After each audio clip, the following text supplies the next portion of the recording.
السلام علیکم کلاس 6 آج ہمارا سبق ہے یوم آزادی. صفحہ نمبر 28 کھول لیجئے. چلیں شروع کرتے ہیں. پاکستان ہمارا پیارا وطن ہے. یہ 14 اگست 1947 کو آزاد ہوا.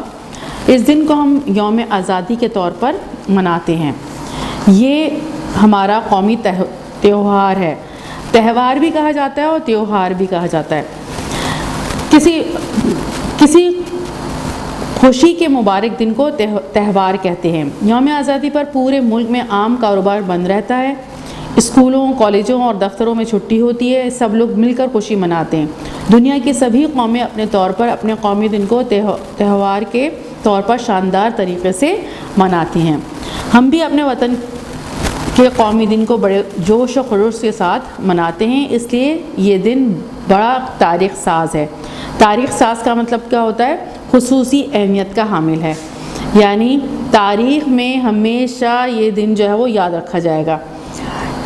ہمارے لیے آزادی کا پیغام اور پاکستان کا تحفہ لے کر آیا تھا. یہ دن ہمارے لیے آزادی کا پیغام اور پاکستان کا تحفہ لے کر آیا تھا. ہر سال 14 اگست ہمارے لیے خوشیوں کا پیغام لاتا ہے. یوم آزادی کے جشن کو منانے کی تیاریاں کئی روز پہلے شروع کر دی جاتی ہیں. کہیں لوگ جھنڈیاں بنا رہے ہیں تو کہیں قومی پرچم تیار کیے جا رہے ہیں.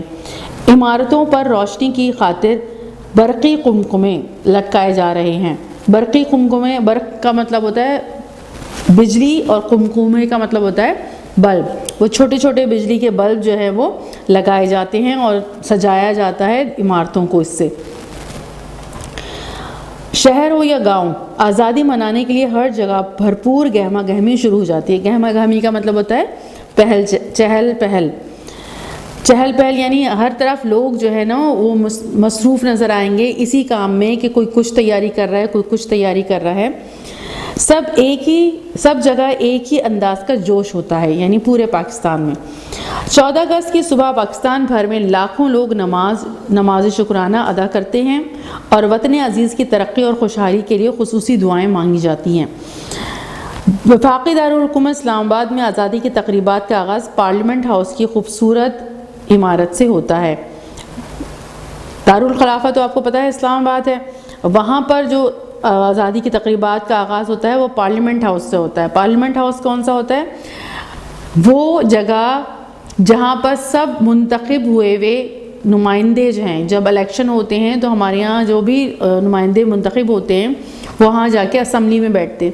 تو جس جگہ وہ لوگ جا کے بیٹھتے ہیں اور اجلاس ہوتا ہے، وہاں قانون سازی ہوتی ہے، وہ سارا کام ہو رہا ہوتا ہے، اسے پارلیمنٹ کہتے ہیں.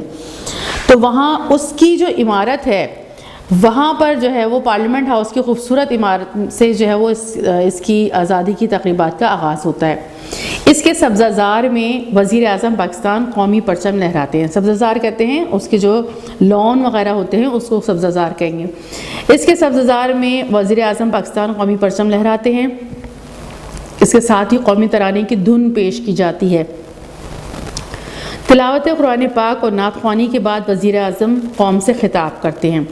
وہ تھوڑی بہت جو ہے وہ تقریر کرتے ہیں، قوم سے خطاب کرتے ہیں. اس کے بعد زرق برق لباس پہنے. زرق برق کا مطلب ہوتا ہے چمکیلے بھڑکیلے کپڑے. زرق برق لباس پہنے ننھے منھے بچے قومی نغمے اور ٹیبلو پیش کرتے ہیں. ٹیبلو کہتے ہیں کسی تاریخی واقعے کو آپ جو ہے وہ ایسی شکل و صورت دیں کہ وہ منظر کشی کر رہے ہو. یعنی پرانی کسی بھی، اب جیسے 65 کی وار ہے اس میں جو کچھ ہوا تو چھوٹے بچے جو ہیں وہ اسی طرح فوجیوں کا لباس پہنیں گے. ان کے ہاتھوں میں گن دے دی جائے گی، ڈمی گنز دے دی جائیں گی، اور پھر وہ جو ہے وہ بالکل اسی طرح کا ایکٹ کریں گے. تو یا پھر یہ ہے کہ کسان بنائے جاتے ہیں اور ہریالی دکھائی جاتی ہے اور کسان کام کر رہے ہوتے ہیں. تو اس پہ جو قومی اور ملی نغمے ہیں ان پر جو ہے وہ یہ ٹیبلو پیش کیے جاتے ہیں. یہ پوری تقریب ٹیلی ویژن پر براہ راست دکھائی جاتی ہے. ریڈیو پر اس تقریب کا آنکھوں دیکھا حال نشر کیا جاتا ہے. یعنی ریڈیو پر جو کامنٹری ٹائپ جو ہے وہ پورا بتا رہے ہوتے ہیں کہ اب جو ہے وہ وزیر اعظم آ گئے ہیں اور اب جو ہے وہ تقریر شروع کر رہے ہیں اور یہ جو ہے بچے اس طرح ٹیبلو پیش کر رہے ہیں. تو یہ سارا کچھ جو ہے وہ ریڈیو پر جو شخص دیکھ رہا ہوتا ہے وہ سارا کچھ جو ہے وہ اس کو بتا رہا ہوتا ہے. تو ریڈیو پر اس تقریب کا آنکھوں دیکھا حال، آنکھ کس کی دیکھ رہی ہے؟ وہ شخص جو دیکھ رہا ہے وہ بتا رہا ہوتا ہے، آنکھوں دیکھا حال نشر کیا جاتا ہے۔ ناشتہ کر کے بچے بوڑھے جوان سبھی ریڈیو ٹیلی ویژن پر اس تقریب کو بڑے شوق سے سنتے اور دیکھتے ہیں۔ کراچی میں لوگ صبح ہی سے قائد اعظم محمد علی جناح اور لاہور میں علامہ محمد اقبال کے مزار پر پھول چڑھاتے ہیں۔ قوم کے ان عظیم رہنماؤں کو خراج تحسین پیش کرتے ہوئے ان کے لیے دعائے مغفرت کے ساتھ وطن عزیز کی سلامتی اور اس کی ترقی اور کامرانی کے لیے دعا مانگتے ہیں۔ ترقی تو آپ کو پتہ ہے، کامرانی کا مطلب کیا ہوتا ہے؟ خوش نصیبی، کامیابی، خوش بختی کے لیے دعائیں مانگتے ہیں۔ یہاں فوجی گارڈ کی تبدیلی کا منظر بھی قابل دید ہے۔ قابل دید کا مطلب ہوتا ہے وہ بہت اچھا لگ رہا ہوتا ہے جب گارڈ جو ہے وہ، اب جیسے قائد اعظم کے مزار پر جو گارڈز کھڑے ہوئے ہیں وہ اپنی جو ہے وہ جگہ تبدیل کرتے ہیں اور اپنی پوزیشنز کو چینج کرتے ہیں، تو وہ بہت شاندار انداز جو ہے وہ ان کا لگ رہا ہوتا ہے، تو قابل دید ہوتا ہے، یعنی دید کا مطلب ہوتا ہے دیکھنا، دیکھنے کے قابل ہوتا ہے وہ۔ اس موقع پر جب ہمارے اسکاؤٹس خوش نما وردیاں پہنے، قومی پرچم اور مختلف بینر لیے قطار در قطار فوجی انداز میں باوقار انداز سے مارچ کرتے ہیں تو یہ منظر خوش کن ہوتا ہے، یعنی بہت خوبصورت لگ رہا ہوتا ہے، دل خوش ہوتا ہے اس کو دیکھ کر۔ لوگ انہیں دیکھ کر خوش ہوتے ہیں اور تالیاں بجا کر خوب داد دیتے ہیں، یعنی ان کی حوصلہ افزائی کرتے ہیں۔ اس تقریب کے ساتھ ساتھ ہر صوبے میں صوبائی سطح پر اور ضلعوں میں ضلعی سطح پر رنگا رنگ تقریبات شروع ہو جاتی ہیں۔ ضلع کا مطلب کیا ہوتا ہے؟ ایک تو ہوتا ہے صوبہ سے چھوٹے حصے جب اس کو کر دیے جاتے ہیں تو وہ ضلع کہلاتا ہے، اس سے اور مزید چھوٹے کیے جائیں گے تو پھر وہ ٹاؤنز وغیرہ سب بنتے ہیں۔ تو ضلعی سطح پر رنگا رنگ تقریبات شروع ہو جاتی ہیں، یعنی پورے صوبے میں ہر طرف جو ہے وہ تقریبات ہو رہی ہوتی ہیں۔ اس دوڑ میں کوئی پیچھے نہیں رہتا، آزادی کے جشن کو منانے کے لیے سب چہرے روشن اور جسم توانا ہوتے ہیں۔ طلباء و طالبات کے پی ٹی شوز، کھیلوں کے مقابلے، کشتیاں، ملاکھڑے، کشتی تو پتہ ہے، تو دو پہلوان آپس میں جو بغیر ہتھیار کے لڑ رہے ہوتے ہیں، ہاتھوں سے لڑائی ہو رہی ہوتی ہے، اس کو کشتی کہتے ہیں۔ اسی طرح یہی ملاکھڑا کہلاتا ہے، لیکن یہ اندرون سندھ میں جو ہے وہ ہوتا ہے۔ گھوڑ دوڑ اور نیزہ بازی، نیزہ یعنی ایک وہ لمبا اس طرح ٹائپ ہوتا ہے، نیزہ کہلاتا ہے، اس طرح بنا ہوا ہوتا ہے، لمبی نوک والی جو چیز ہوتی ہے اس طرح کر کے۔ اب وہ گھوڑے پر سوار، ان کے ہاتھوں میں یہ نیزہ ہوتا ہے اور پھر وہ جو ہے وہ اس نیزے کو جو ہے وہ زمین میں کوئی چیز اگر جہاں کہیں دبی ہوئی ہے اس کو نیزے کی مدد سے جو ہے نا وہ چبھو کر اٹھاتے ہیں۔ تو گھوڑ دوڑ اور نیزہ بازی کے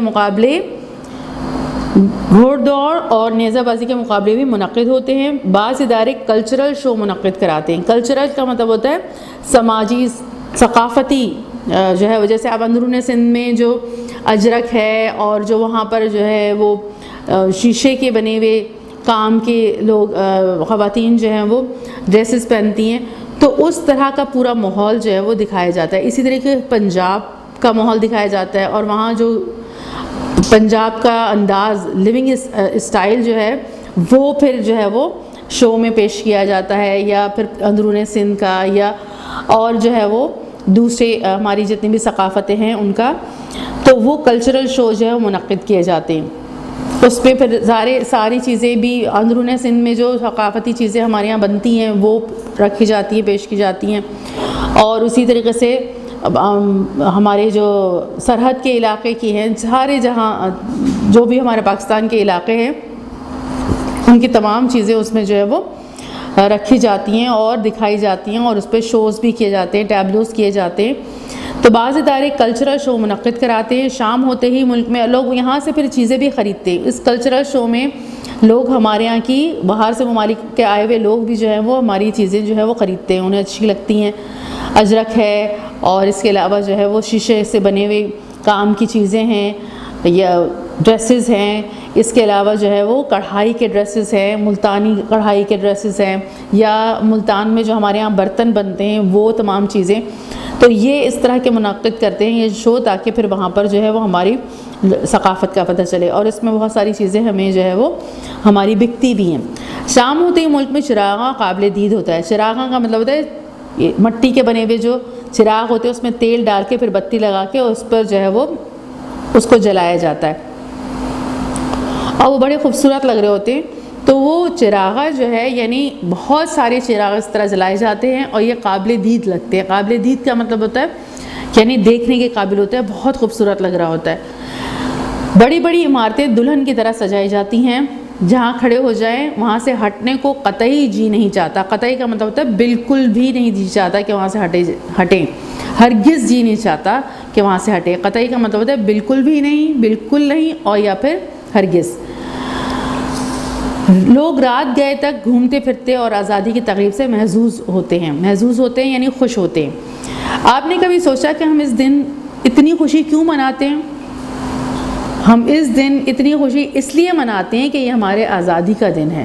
اسی دن ہم نے اپنے عظیم رہنما قائد اعظم محمد علی جناح کی قیادت میں یعنی انہوں نے اس بات کی رہنمائی کی اور سب نے مل کر ان کی جو ہے وہ لیڈرشپ کو قبول کیا اور ان کے ماتحت ہو کر سب نے کام کیا اور ان کی قیادت پہ اپنا پیارا وطن پاکستان حاصل کیا۔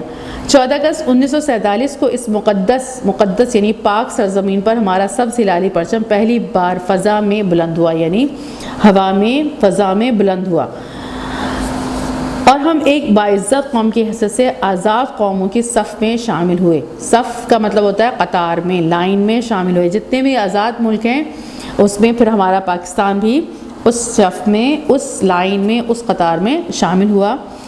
ہمارے بزرگوں نے پاکستان کے حصول کے لیے قربانیاں دیں اور بڑے دکھ جھیلے، تب کہیں جا کر ہمیں یہ ملک نصیب ہوا۔ اب کیوں نہ اس دن کو آزادی کے تہوار کے طور پر منا کر ہم اپنے آپ کو ایک باوقار قوم کے طور پر پیش کریں۔ آزادی کے دن ہمیں یہ عہد کرنا چاہیے کہ اپنے وطن کی سربلندی کے لیے دن رات انتھک محنت کریں۔ سربلندی یعنی اس کو اونچا اٹھائیں، پوری دنیا میں لوگ اسے جانیں۔ سر تو آپ کو پتہ ہے، اور یہ کیا ہونا چاہیے؟ بلند ہونا چاہیے، اونچا ہونا چاہیے۔ تو ہمارے ملک کی سربلندی کیا ہوگی؟ ہمارا ملک پوری دنیا میں مانا جائے اور پوری دنیا سے پہچانے اور اچھی معنوں میں پہچانے، یعنی یہاں کے لوگ بہت پڑھے لکھے ہوں، یہاں کے جو چیزیں بنائی جاتی ہیں یعنی انڈسٹری کے بھی چیزیں بنائی جاتی ہیں، یہاں کے انجینئرز بہترین ہوں جو اچھی جو ہے وہ عمارتیں بنائیں، بہترین چیزیں بنائیں، یہاں کے ڈاکٹرز بہترین ہوں، یہاں پر جو ہے وہ لوگوں کے اندر نیکی کا جذبہ ہو، لوگ بہترین ہوں، اور ظاہر دین کا کام بھی کریں اور بتائیں کہ اصل زندگی کیا ہے اور کس طرح زندگی بہترین قومیں تیار ہوتی ہیں اور کس طرح ہماری دنیا میں ہی ہمارا ملک جو ہے وہ ایک جنت کی حیثیت، جنت جیسا ہو گیا ہے۔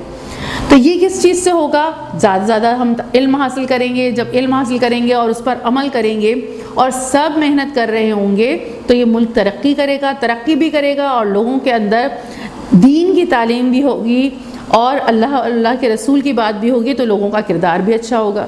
تو یہ ساری چیزیں مل کر، دنیا کی ترقی بھی مل کر اور لوگوں کی بہترین کردار مل کر یہ جنت کا نمونہ کیا کرے گا؟ پیش کرے گا اور پوری دنیا میں سربلند ہو جائے گا۔ تو ہمیں یہ عہد کرنا چاہیے کہ ہم اپنے وطن کی سربلندی کے لیے دن رات انتھک محنت کریں اور اپنے بزرگوں کے اس دیے کا مطلب ہوتا ہے چراغ، بھرپور روشن رکھیں، اس دیے کو بھرپور روشن رکھیں، یعنی اسے بجھنے نہ دیں۔ بجھ جائے گا کا مطلب کیا ہوتا ہے کہ اگر یہ ملک تباہ ہو جائے گا اور اس میں جو ہے وہ قتل و غارت گری اور لوگوں کو ایک دوسرے سے تکلیفیں ہوں گی یا کوئی دشمن اس کے اوپر حملہ کر دے گا اور ہم اپنے ملک کو بچا نہیں سکیں گے تو یہ چراغ کیا ہو جائے گا؟ گل ہو جائے گا، بجھ جائے گا۔ تو ہمیں محنت کرنی ہے اور آگے بڑھنا ہے اور اس ملک کو بہترین راہ پر گامزن کرنا ہے۔ تو ہمیں کیا ہے؟ علم سے آراستہ ہونا پڑے گا، ہم سب کو بہترین علم حاصل کرنا ہوگا اور بہترین علم کے ساتھ اپنے کردار کو بھی بہترین بنانا ہوگا۔ اور وہی بات ہے کہ وہ کس سے بنے گا؟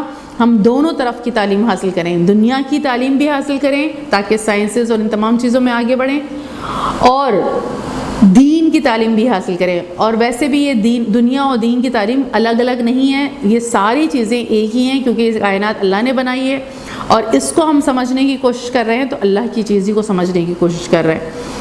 اور اس میں ہی ہمیں فائدہ ہے، کیونکہ اللہ تعالیٰ نے فرمایا ہے کہ یہ تمام چیزیں تمہارے لیے بنائی گئی ہیں اور تم اس سے فائدہ اٹھاؤ۔ تو ہم اگر سائنسز پڑھ رہے ہیں، ڈاکٹر بن رہے ہیں، انجینئر بن رہے ہیں، سائنسدان بن رہے ہیں، تو اللہ کی چیزوں سے فائدہ اٹھانے والے بنیں گے اور دوسروں کو فائدہ دینے والے بنیں گے، اور پھر اپنے کردار کو بھی اچھا رکھیں گے۔ کس کی بدولت؟ قرآن اور حدیث کی بدولت، کیونکہ ہمیں یہ بھی یقین ہونا چاہیے کہ یہ دنیا ہمیشہ کی نہیں ہے اور ہم ہمیشہ یہاں نہیں رہیں گے۔ ہمیں زیادہ سے زیادہ یہاں پر کیا کرنی ہے؟ نیکیاں کمانی ہے، اور اپنے کردار میں کوئی برائیاں پیدا نہیں کرنی ہے۔ تو ہماری یہ زندگی بھی کیا ہو؟ بہترین سے بہترین ہو، اچھی زندگی ہو، اور جو اس کے بعد والی زندگی ہے وہ اور مزید کیا ہو؟ بہتر ہونی چاہیے۔ تو دونوں جہاں کی کامیابی ہمیں کیا ہے؟ ملے گی، اور دونوں جہاں کی خوشیاں ہمیں جو ہے وہ مل سکتی ہیں، اور ہمارا ملک بھی کیا کر سکتا ہے؟ ترقی کر سکتا ہے اور آگے بڑھ سکتا ہے، اور ہمیں کوئی شکست بھی نہیں دے سکتا، اور اس چراغ کو کوئی گل نہیں کر سکتا۔ یعنی یہ چراغ کبھی گل نہیں ہو سکتا، یہ چراغ کبھی پھر بجھ نہیں سکتا۔